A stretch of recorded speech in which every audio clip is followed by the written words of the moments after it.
গাজায় ধ্বংসস্তূপে মিলল একই পরিবারের ৩০ জনের লাশ। ফিলিস্তিনি বন্দীদের জন্য কুমির ঘেরা কারাগার বানাবে ইসরায়েল।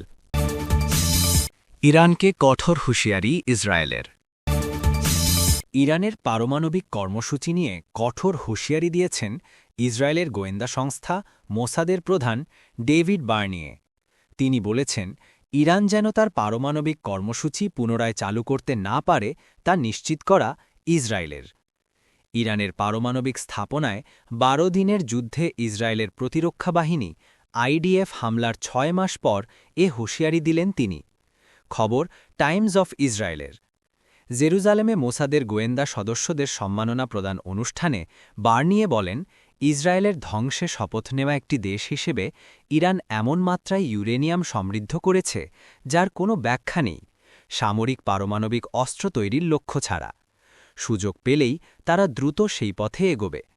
তিনি বলেন, পারমাণবিক প্রকল্পটি গুরুতরভাবে ক্ষতিগ্রস্ত হয়েছে।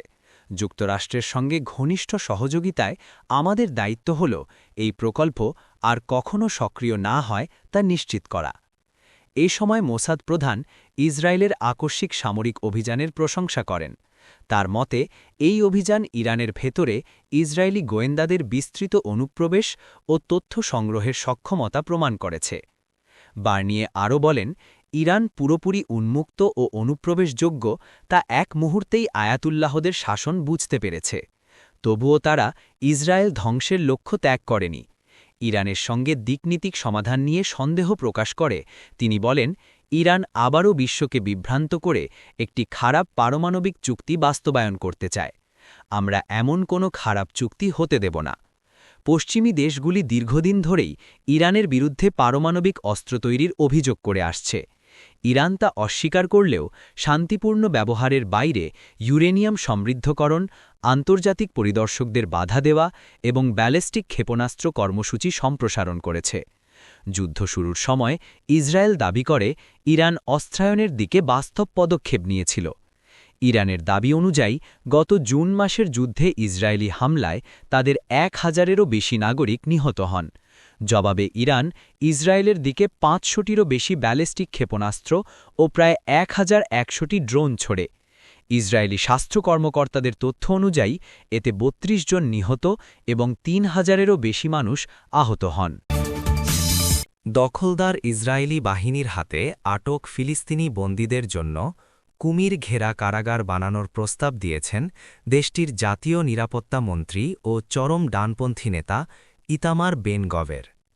তার দাবি, এতে কোনো বন্দী পালিয়ে যাওয়ার সাহসও করবে না। খবর আনাদালু এজেন্সি।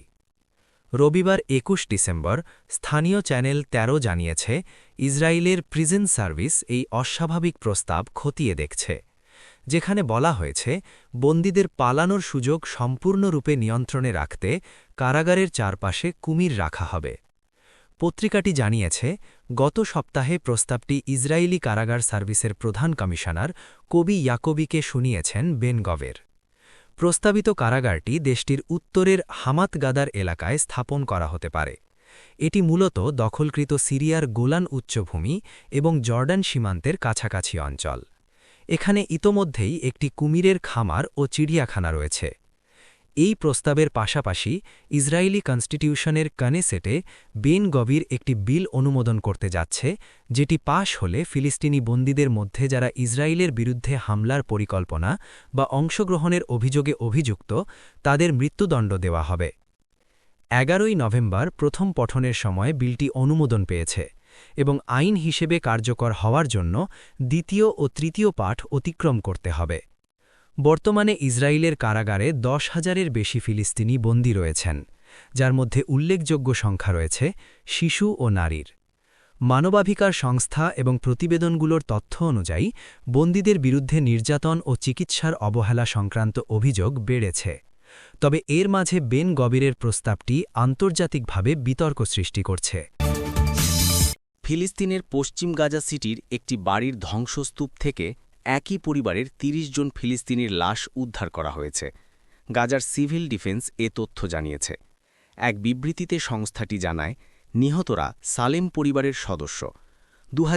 সালের ১৯ ডিসেম্বর গাজা সিটির আল রিমাল এলাকায় তাদের বাড়িতে ইসরায়েলি বিমান হামলায় তারা নিহত হন।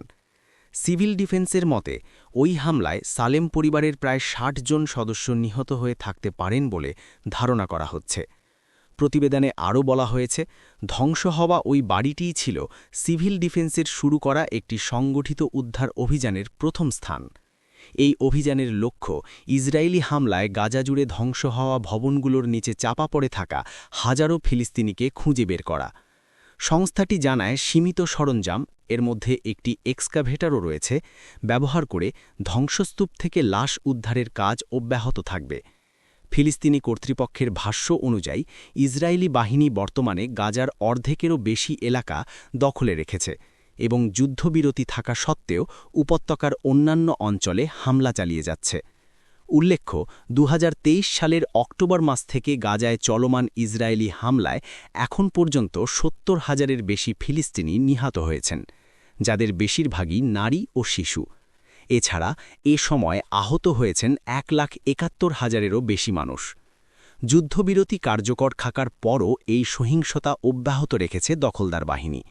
গত ১০ অক্টোবর যুদ্ধবিরতি চুক্তি কার্যকর হওয়ার পর থেকে ইসরায়েলি সেনাবাহিনী একাধিকবার যুদ্ধবিরতি লঙ্ঘন করেছে।